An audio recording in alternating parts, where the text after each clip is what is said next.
Hello, lovelies. Hello. Right, we're on Stig of the Dump and we're on to chapter 2, Digging with Stig.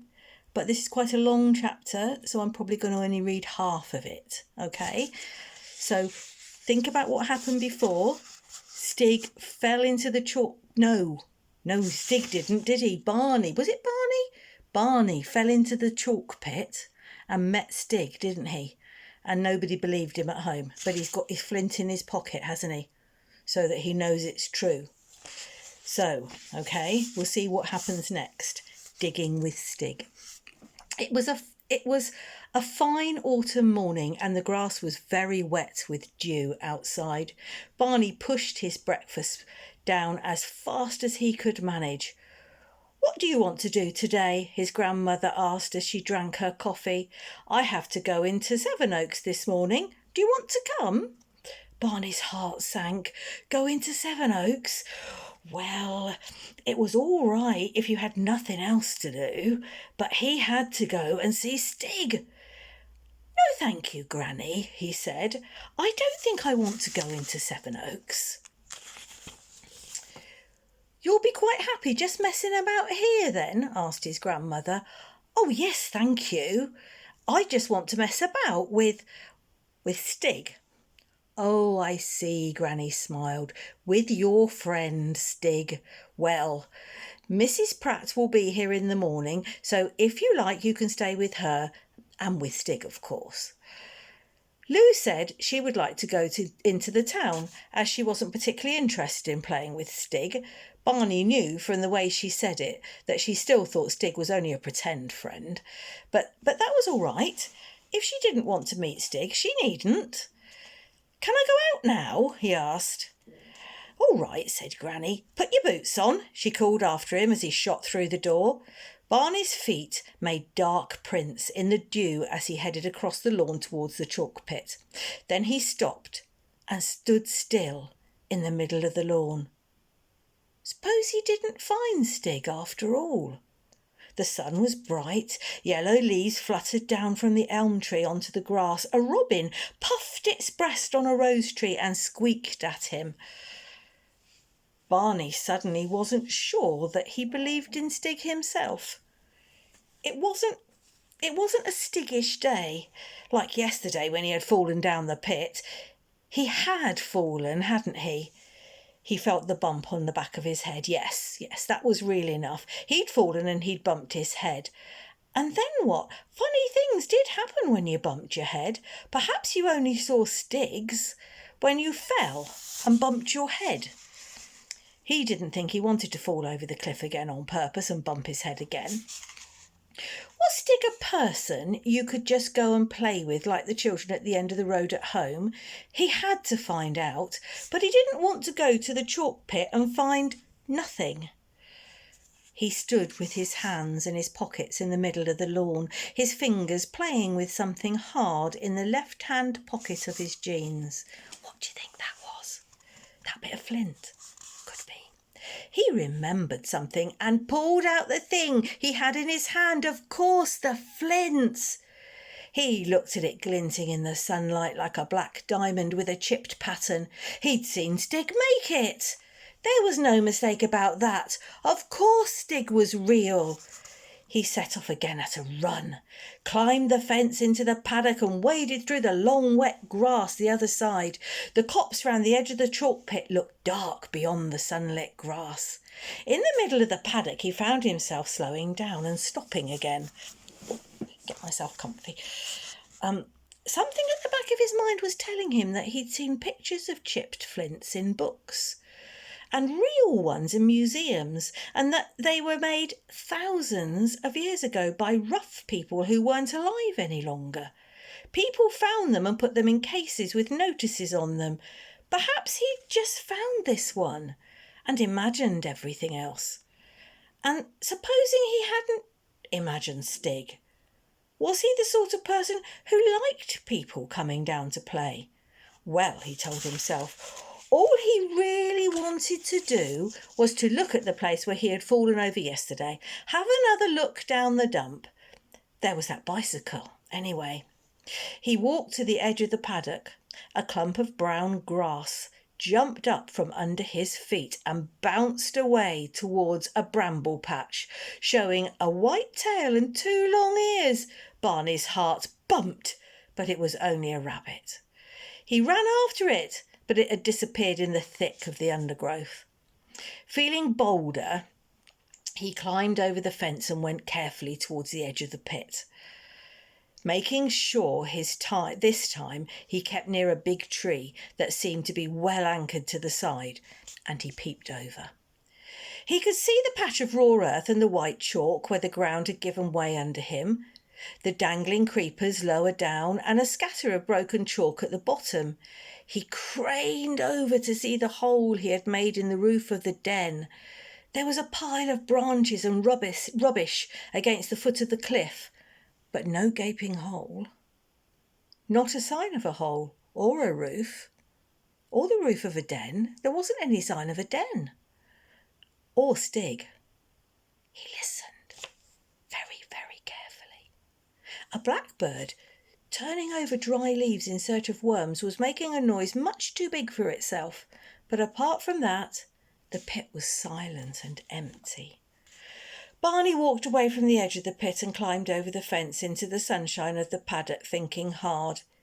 He looked at the stone in his hand. He felt the bump on his head. He had seen the raw patch where the ground had given way. He remembered crashing through a sort of roof and leaving a gaping hole, and yet there wasn't a hole, so he couldn't have made one. What's happened to that hole, if it was there?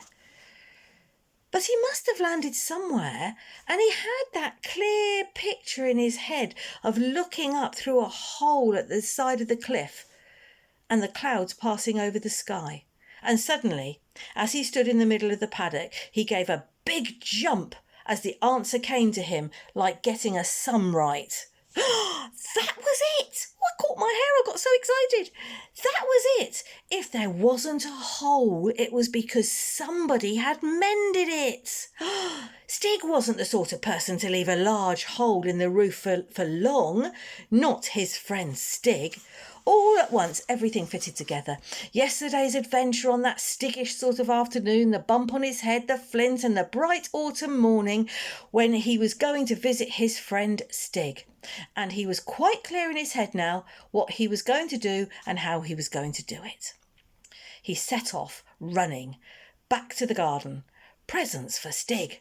When you visited people this time of year, you always brought something from the garden. Tomatoes you couldn't bottle, or apples you hadn't room to store. He looked round the big old apple tree for windfalls. There were some big ones, difficult to manage without a basket, but he stuffed them into his shirt, making sure there weren't any wasps in there first. What else? He saw a line of carrots. His favourite fruit. Are carrots a fruit? I think they're a vegetable. Barney thinks they're a fruit. What else? He saw a line of carrots, his favourite fruit. He was allowed to pull up carrots. They were good for his teeth, so he heaved up a few good-sized ones and rubbed the earth off with his fingers. Then he had an idea and ran to the tool shed where he found a ball of garden string. It was all right just to borrow it. Back he ran again, across the garden, over the fence, across the paddock, over into the copse and through the brambles and dead leaves to the edge of the pit again. He sat himself comfortably on the trunk of the tree that curved out over the pit like the neck of a camel, and he looked carefully again at what he could see. There was the broken edge of the cliff. There were the trailing creepers. There at the bottom were the scattered lumps of chalk that had come down with him. And now that he was really looking at it, he could see a piece of new linoleum. Do you know what linoleum is? It's like lino. It's like vinyl that you put on your floors. Well, not exactly new. Nothing in the dump was new, but it looked as if it had been put there not long ago because it wasn't covered with moss like things that had been there for a long time. And he could see at one side of this a pile of branches and things that Stig's and things that were... I'm sorry, read it wrong. And he could see At one side of this pile of branches and things that was Stig's lean-to roof, a faint path in the bottom of the pit that led to the front of the den. He found the end of the ball of string and tied the bunch of carrots to it. Then he began to pay out the string, with the carrots dangling on the end towards the bottom of the pit. He let it go longer and longer. He paid the string out until it dropped right the way down into the pit. He hoped it was long enough. There always seems to be miles of string in a ball, but it dwindled and dwindled as he lowered the carrots down until he was afraid that it wouldn't reach the bottom. Bother! A cobble, a regular spider's nest of tangled string, appeared, and he had to stop to uncobble it. At last, with a few feet in hand, the carrots were swinging on a level with Stig's front door. Barney's seat was not quite above it, so he had to get the carrots swinging to and fro all the way beneath him until they were actually knocking at the door like 5 pink fingers. Barney was bubbling so much with laughter inside at the trick he was playing on Stig that he forgot to be dizzy looking all the way down there. "Stig!" he called down the pit. "Morning, Stig! I'm knocking at your front door!" And suddenly, out from the stack of branches appeared the tousled head of Stig, and stayed there, wagging to and fro, following the swinging carrots like a cat watching a pendulum. Barney nearly fell off the tree with laughter. "Hello, Stig!" he called. "Good morning. I'm Barney. You remember? How are you?" Stig looked up, and for a moment Barney felt like quite frightened at the ferocious scowl on his face, and was glad to be high up, out of reach. Should he have played a trick on Stig? Perhaps he didn't have what the grown-ups called a sense of humour. Did Stig have a sense of humour? Did Stigs have a sense of humour? Did they have a funny bone? He didn't know. But when Stig made out who it was sitting above him, his face suddenly changed. His big white teeth showed in a broad grin. He waved both his arms over his head and he jumped about in the bottom of the pit to show how pleased he was. "Have a carrot, Stig," called Barney. "For you," he said, pointing to Stig. "To eat," he added. "Good for your teeth," he said. "Good for your teeth," making biting movements. Stig leapt at the carrots as they swung past, caught them, looked at them closely, smelt them, then put one in his mouth and crunched it. He looked up at Barney, smiling with his mouth full to show that he liked his present, then made signs that clearly meant that Barney was to come down. "Well, I'm not going to jump this time," said Barney, "and this string's too thin to climb down. I'm going round," he said, making circling movements in it with his arms. He got off his perch and walked a long way round the top of the pit to the shallow end where he had got out the night before. It was more difficult finding his way to Stig's den along the floor of the pit than it had been finding his way out the night before. The dump looked quite different, more cheerful, with the sunlight pouring down through the golden autumn leaves and the ash and sycamore seeds twiddling down from the trees on top. But the tail of the aeroplane was only part of a farm machine, and the ship's helm was a broken cartwheel. There was no bicycle too, just a rusty frame with bits of brake hanging onto it. Never mind, he'd found something much more interesting, and he'd seen it and spoken to it in broad daylight, a real live Stig, and he was going to visit him. I think that picture there, can you see that picture there? I think that's Barney up the tree and the string with the carrots on, and Stig jumping up trying to catch the carrots. I reckon that Barney's now walking down to see him, and he was going to visit him. That's if he could find his way amongst the giant nettles. Suddenly there was Stig coming to meet him straight through a nettle patch as if stings meant nothing to him. Barney stopped. What now? Shake hands? Rub noses? No, perhaps not. He remembered the apples he had stowed inside his shirt. He took one out and held it towards Stig on the palm of his hand as if he was trying to make friends with a horse. It's a bit silly. "I hope you liked the carrots, Stig," said Barney. "Have an apple." Stig took the apple quite politely between finger and thumb, not between his teeth as Barney somehow expected him to, and sniffed it. Barney took out another apple for himself and bit into it. "Good," he said. "Delicious." Stig took a bite, seemed to like it, smiled, and they both started walking towards the den, munching their apples. Stig just blundered through the nettles, and as far as Barney could see, they stung him and raised bumps as they did on other people, but he just didn't seem to care.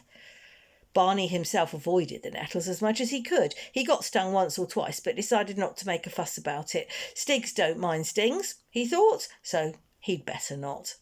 Stig led the way to the den. Barney noticed several dumps of new white chalk near the path and remembered the new tunnelling he had seen yesterday and the baby's bath full of chalk. "Have you been digging?" he asked, pointing to the dumps. Stig grinned and nodded. "I'm going to have to stop there, and I'll have to read the rest tomorrow and find out what Stig's been digging. Love you lots."